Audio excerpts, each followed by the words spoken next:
Some of the best teams out there are gonna have to make some difficult decisions when it comes to deciding who's staying on the roster. According to a report, four-time Pro Bowl receiver Amari Cooper is likely to be released from the Dallas Cowboys.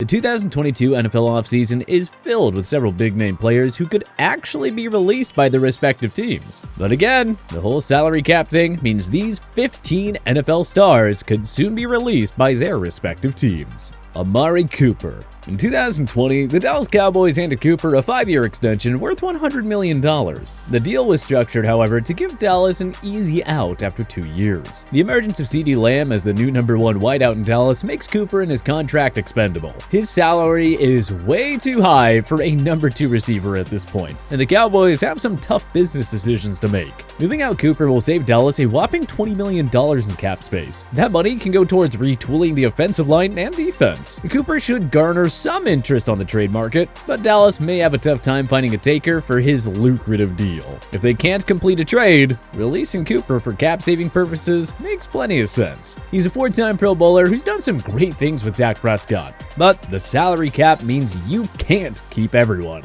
That's just how the business operates, so nobody should be surprised if Cooper hits the open market this offseason. Bobby Wagner. The future Hall of Famer is still the backbone of the Seattle Seahawks defense, but the scorched earth rebuild could include moving on from Bobby Wagner. Yes, he's still a game changer at linebacker, but the cap-strapped Seahawks can save $16.6 million if they cut the 8-time Pro Bowler. Seattle's defense is better with Wagner, but releasing him would open up room to address all the other holes on the roster, from the offensive line to the defensive line to the secondary. The Seahawks weren't afraid to cut Richard Sherman in his prime, and they had no problem letting Earl Thomas walk in 2019 free agency. So you can forget about loyalty. Cutting Wagner is necessary if the Seahawks decide to rebuild. Jimmy Garoppolo. It'd be a surprise if the San Francisco 49ers failed to find a trade partner for Jimmy G. The 2022 quarterback class isn't great. Jameis Winston and Teddy Bridgewater are the only 2 starting caliber options on the free agent market, and even that's up for debate. So yeah, QB-needy teams should be placing phone calls to see if a deal for Garoppolo can be had. New Orleans Saints, Carolina Panthers, Pittsburgh Steelers, Tampa Bay Buccaneers, and Indianapolis Colts are among the teams who could use Garoppolo. But what if San Fran isn't able to complete a trade? Well, then they ought to just cut Garoppolo, because it's Trey Lance's time in the Bay Area. How long can they possibly wait to give their 3rd overall pick from 2021 a shot? And they sure don't need a QB controversy. A trade remains the likeliest scenario. But if that doesn't materialize, Jimmy G will become the top QB name on the open market. Carson Wentz. Multiple reports indicate that the Colts already want to move on from Carson Wentz after just 1 season, and after giving up a package that included their 2022 first-round pick. I have the buyer's remorse. But it's hard to blame the Colts, though. Wentz put up good numbers, but it also helps when he can hand the ball off to Jonathan Taylor. But in the most important game of the season, in Week 18 against the terrible Jags, Wentz absolutely crumbled. The Colts can cut Wentz and save just over $13 million. Of course, they should only do that if they have a new starter lined up. With no first-round pick this year, the top QB prospects will be out of their reach. But if Chris Ballard and Frank Reich find somebody else they like, Wentz is as good as gone. Good luck finding a taker for that contract, though. A release feels far more likely if they do move on from him. Frank Clark. Clark's first season with the Kansas City Chiefs couldn't have gone much better. After posting 8 sacks and a trio of forced fumbles in the regular season, he turned it on in the postseason by racking up 5 sacks en route to a Super Bowl championship. Though he earned Pro Bowl nods again in 2020 and 2021, Clark's play regressed considerably. He was a total non-factor in the Chiefs' 3 playoff games, and the 4.5 sacks he registered in the regular season were Clark's lowest since his rookie year. Did we mention the Chiefs need to re-sign Orlando Brown Jr. and Tyrann Mathieu as well? And they also need to rebuild the secondary and front 7. Releasing Clark opens up valuable cap space for starters, while also getting Kansas City out of a not-so-great contract. Brian Bulaga. In 2020, the Los Angeles Chargers handed the former Green Bay Packers offensive tackle a 3-year pact worth $30 million. Simply put, the Bolts have not gotten their money's worth whatsoever. Injuries limited him to 11 total games through his first 2 seasons in La La Land. He played just 1 game in 2021 as a back injury kept him on the injured reserve for most of the season. The Chargers have a stout pass protection group led by Corey and rising star Rashawn Slater. LA does not need Bulaga at this point, and they open up $10.75 million in cap room if they do release him. Seems like an easy decision to us.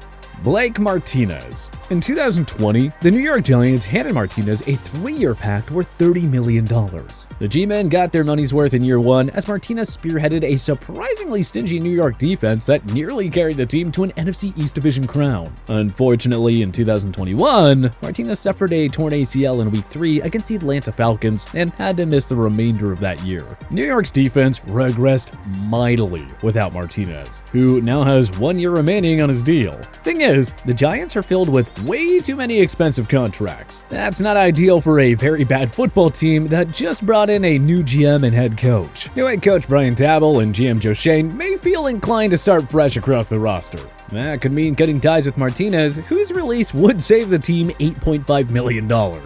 Landon Collins. The 6-year, $84 million deal that Washington handed Collins in 2019 felt like a mistake from the get-go. Fast forward 3 seasons later and oh, looky here! Collins hasn't played up to his contract just like we expected. It's not entirely his fault. Washington's defense was never the right fit for him, and the Giants would have been wise to retain Collins long-term. Ron Rivera wasn't the Commanders' head coach when they signed Collins to that albatross contract, and after 3 lackluster seasons in DC, it's time for the two sides to just part ways. D Ford.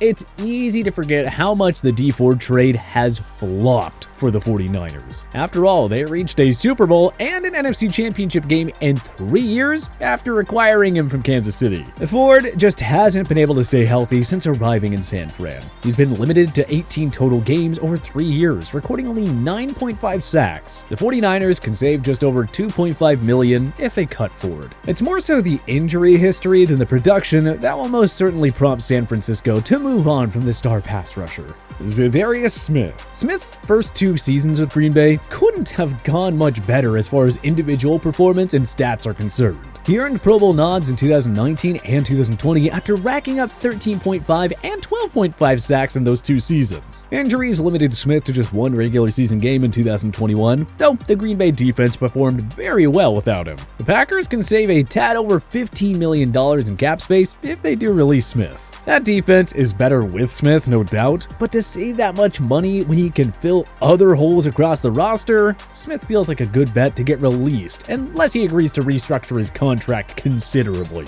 James Bradberry. Bradberry was a star for the New York Giants in year 1 of the 3-year, $45 million pact he signed in 2020. He earned his first career Pro Bowl selection and turned New York's secondary into one of the NFL's best. But Bradberry looked nothing like a Pro Bowler in 2021.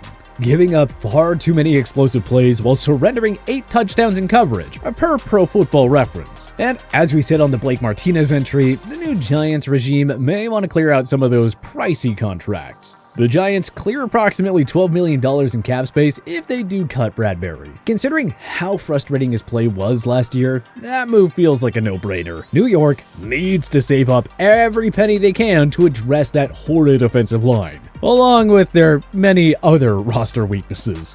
CORY Littleton. We're old enough to remember when the 3-year, $36 million contract the Las Vegas Raiders handed CORY Littleton in 2020 felt like a bargain. But time flies, alright. Littleton was a linchpin in the Rams defense that went to Super Bowl 53, but the 2018 Pro Bowler simply hasn't been a fit in the Raiders defense whatsoever. After playing 90% of the team's defensive snaps in 2020, Littleton saw that number drop down to 57% in 2021. As a Raider, Littleton has half a sack, 0 forced fumbles, and 4 pass defenses. Yeah, totally not the same guy we saw in LA.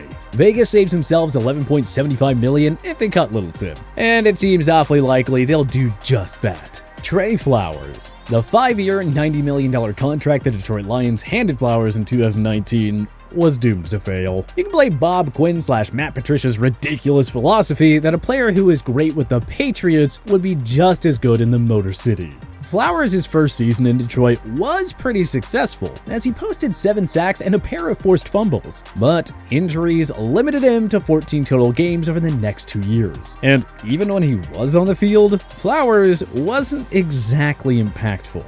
The rebuilding Lions will save about $10 million in cap space if they cut Flowers, who will then probably go back to the Patriots and regain his star-like form there. Just kidding, or who knows, maybe not.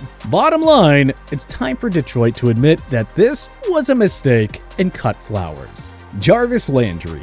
Cutting Landry would free up $14.8 million for the Cleveland Browns. Unless he's willing to make a considerable pay cut, it makes sense for both sides to move on. The 5-time Pro Bowler has been decent in Cleveland, but nothing more. He isn't exactly the best fit in this run-heavy offense with the mediocre Baker Mayfield throwing him the ball. The Browns would be better off keeping Landry if he agrees to a pay cut. Otherwise, Landry should kindly say no, take his release papers, and find a better fit on the open market. Cleveland could surely use that cap space to re-sign other core players, and this deep wide receiver market would allow them to find a cheap quality replacement for Landry. Marcus Peters. Peters has been a wonderful addition to the Baltimore Ravens, forming an elite cornerback duo with Marlon Humphrey. Sadly, Peters suffered an ACL tear during practice just days before the 2021 regular season, and the Ravens' defense wasn't the same without him. Baltimore would save $10 million by releasing Peters. They have holes all over the roster, but cutting Peters opens up room for GM Eric DeCosta to address those needs. In an ideal world, Peters agrees to a pay cut and returns to Baltimore. Or maybe the Ravens are happy to bring him back on his current deal. The bottom line is that he is a big-name release candidate because of his contract. And if Peters hits the open market, there won't be a shortage of interested parties. But which other big names could be cut during the 2022 NFL offseason? Join us in the comment section below. If you like this video and learned a thing or two, clicking the like button helps out a ton. And hey, we appreciate it. If this is your first time coming around to TPS though, subscribing is a great idea because we put out videos like this every single day. But as always, thanks for watching, and we'll see you guys next time.